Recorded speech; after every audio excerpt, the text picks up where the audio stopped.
3 years ago, she was the last person in that house to see him leave. On a Sunday in October in front of 90 people, she was the first one to reach him. She should not have done it.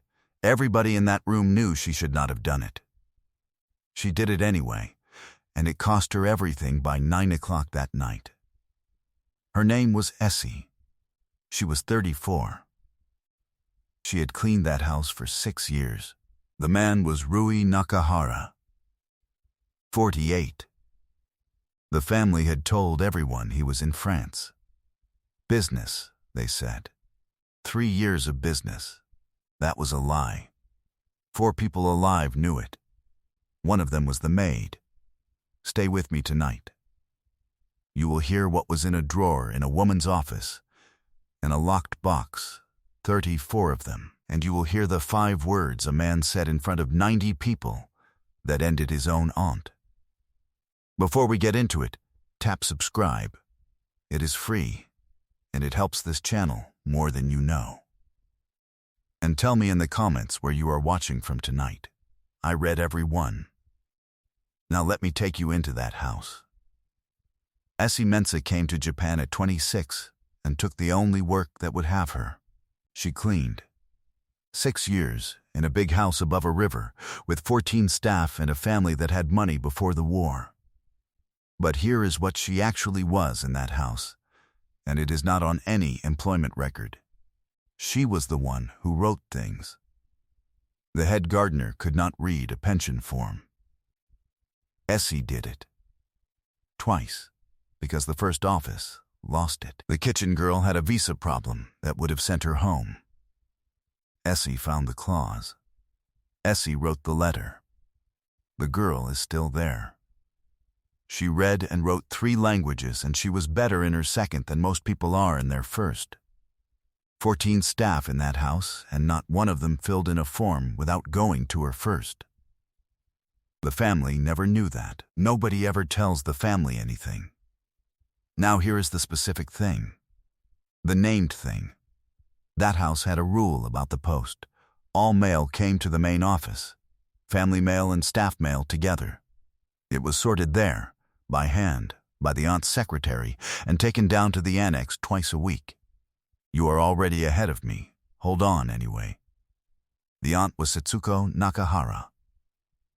66. Her brother's house, her brother's money, and her opinion about everything in it. She had a rule about the front rooms too. Staff did not enter them. Not to walk through. Not to pass a message.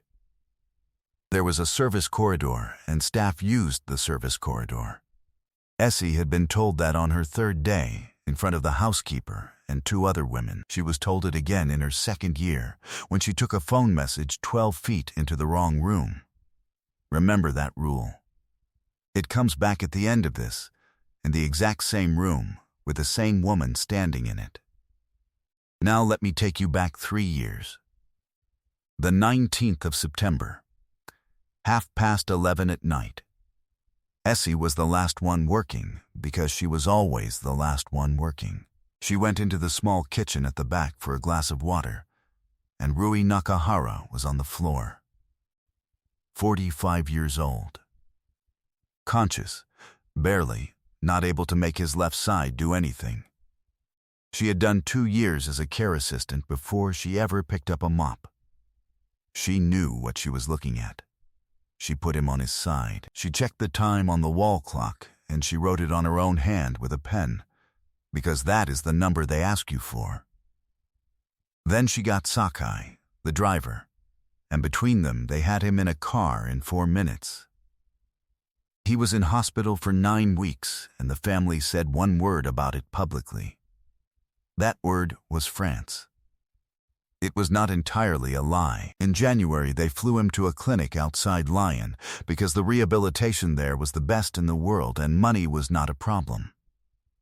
But the story in that town and at every dinner and in every conversation was business.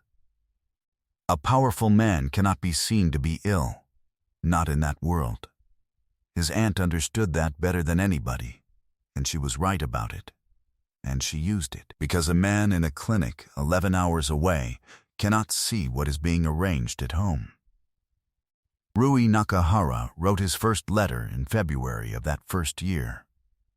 He wrote it to a maid, not to his aunt, not to his cousin, to the woman who had put him on his side on a kitchen floor and written the time on her hand.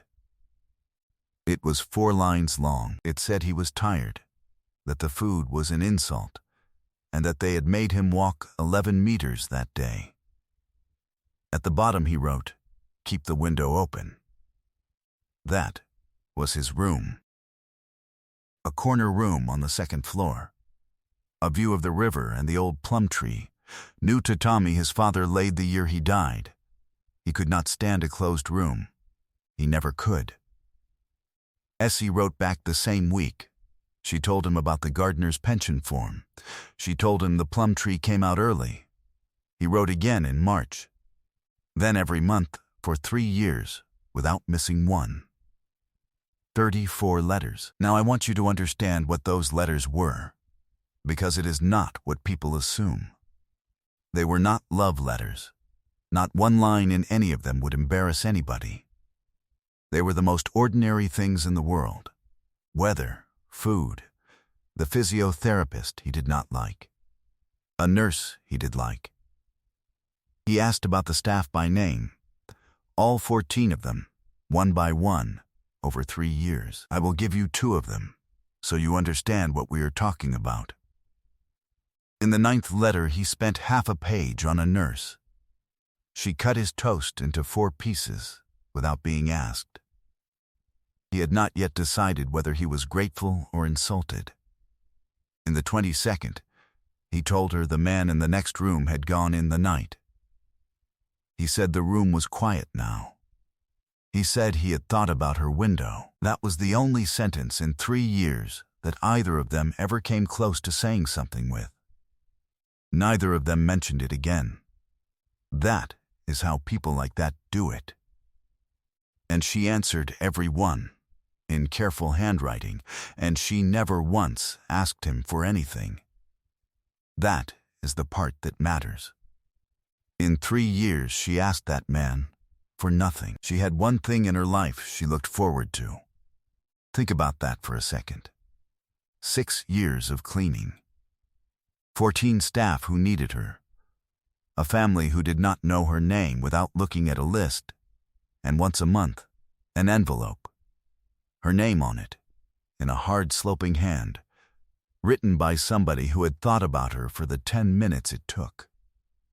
You would keep the window open too. Then, in the 28th month, the letters stopped. The last one she received said he was going in for a procedure on the artery. He wrote that it was routine, and that he would write after. Then, nothing. February, nothing. March, nothing. April, nothing. 8 months of nothing. She did not ask anybody in the family, because a maid does not ask a family about their business. She asked Sakai, the driver, once, and Sakai said he had not been told anything and looked away when he said it. So Essie Mensah did the only thing she could do. She kept cleaning that room. Every week. She dusted a shelf nobody looked at, and she changed the water in a glass on it, and she opened the window. 8 months in an empty room for a man she had decided was dead. If you have ever kept a routine going for somebody who is not coming back, you know exactly what that room was. Then came the last Sunday in October. The family held a gathering that day. 90 odd people. The whole family, the senior men, 3 branches, caterers, the good rooms opened up. It was for the anniversary of Rui's father, and it was also, though nobody said it, a soft introduction of John. John Nakahara was 31, Setsuko's son. He had been standing slightly closer to the center of that family every month for 3 years. At 2:10, a car came up the drive that nobody had been told about. Sakai was driving it, and Rui Nakahara got out, in a coat that was now too big for him, with a stick in his right hand. He walked into that front room on his own feet. 90 people made no sound at all. Nobody moved. In that world, you wait to see how the senior person plays it. The senior person was Setsuko. Her face had gone the color of paper. The only person in that house who moved was standing in the service doorway with a tray. Essie put the tray down on the floor. Then, she ran across a front room she was not allowed to enter, in front of 90 people. She got to him, and she held on to that man and cried into his coat. Rui Nakahara dropped his stick to hold her. 3 seconds, maybe 4. It felt to everybody in that room like a very long time. Then somebody in the family said something, and the housekeeper came forward fast, and Essie was taken out through the service door. She never saw the rest of the afternoon. Here is what happened in the next 6 hours, which is what this story is actually about. Rui collapsed at 4. Not seriously, but 8 months post-procedure and a flight and that walk, and he went down. Doctors came. He was upstairs and asleep by 6. And at 7, in the annex, Setsuko Nakahara dismissed her. Gross indecency and disrespect. Effective immediately. 1 hour to be off the property. The stated reason was written down. Physical contact with a member of the family in front of guests. Essie did not argue. She had known the second she let go of that coat. She packed a bag in 50 minutes. 6 years in 2 bags and a box of forms she had no right to take and took anyway, because half that staff cannot fill in a form without her. She stood at the gate at 8 in the evening with nowhere on earth to go. Sakai came out and put her bags in the car and drove her to his sister's place in the town. He would not take money for the fuel. He would not talk about it either. That is the second kindest thing anybody does in this story, and he was a driver, and nobody has ever thanked him for it publicly. So I am doing it here. When Rui asked for her on the Tuesday, he was told she had left of her own accord. He asked why. He was told she had taken money from a drawer. He was told she had been quietly let go. He was told this was not the moment to trouble him with staff matters. He was 2 days out of a hospital bed. He believed it for 11 days. And then he asked a different question. He asked why she had stopped writing. Because from where he was sitting, that is what had happened. He had written 34. He had received 31. Nothing from her since February. His aunt told him the woman had lost interest. She said it kindly. That is how the best lies are always said. Rui Nakahara had spent 3 years with nothing to do but think, in a room with a window, 11 hours from home. He did not shout. He asked Sakai to drive him to the town on the Thursday, and he sat in a car outside a house and sent the driver in with one question. The question was, how many letters did you send? And Essie Mensah, standing in a doorway with her hands wet from a sink, said 34. He had written 34. She had written 34. He had 31 of hers. She had 31 of his. 3 letters each, the same 3 months. Sorted by hand in the main office. The family council was held on the 14th of November in that same front room. Not 90 people this time, 41. But every one of them had been there in October, which was the entire point of choosing that room. Setsuko sat at the front, because she had arranged the seating herself, as she always did. Rui Nakahara stood up with his stick and asked his aunt one question, in front of 41 people. He asked, "Where is the post from February to April?" She said she had no idea what he meant. He said it again. Then he asked Jun, who could not look up from the floor, and everybody in that room watched a 31-year-old man not look up from the floor. Then Rui set a locked metal box on the table. Sakai had carried it in from the main office an hour earlier.